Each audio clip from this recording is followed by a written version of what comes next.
இப்போ நான் வந்து ஒளிப்பதிவாளராக தான் தனுஷ் சார் கூட கிட்டத்தட்ட ஒரு 7 படம் பண்ணிகிட்ருந்தேன். டைரக்ஷன் எனக்கு எப்படி வந்ததுன்னா, கண்டிப்பாக தனுஷ் சார் தான் இந்த சான்ஸ் கொடுத்தாரு. சின்ன ஒரு லைன் தான். அது நான் அந்த நாட்டு பிடிச்சிருந்தது. சரி பண்ணலாமேன்னு கொடுத்தாரு. இது எல்லாருக்கும், எல்லா கேமராமேனுக்கும் ஈஸியாக அமைஞ்சிராது.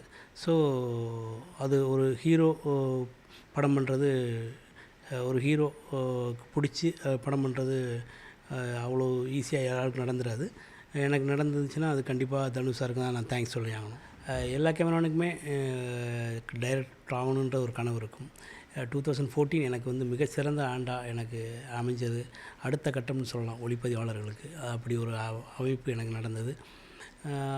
இந்த படம் எவ்வளோ தான் எவ்வளவு படங்களுக்கு ஒளிப்பதிவாளர் பண்ணியிருந்தாலும், ஒரு படத்துக்கு டைரக்ஷன் பண்ணும்போது அதுக்கான மரியாதை எவ்வளோ இருக்குதுன்னு நான் அந்த ஒரு வருஷத்தில் கிட்டத்தட்ட இந்த ஒரு கொஞ்ச நாளாக ரொம்ப ஹாப்பியாக அனுபவித்தேன் அப்படின்னு சொல்லலாம்.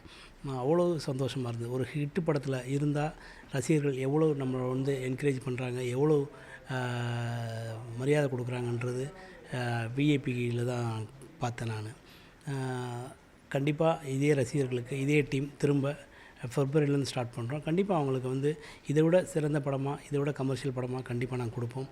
சேம் டீம் பண்ணுறோம்.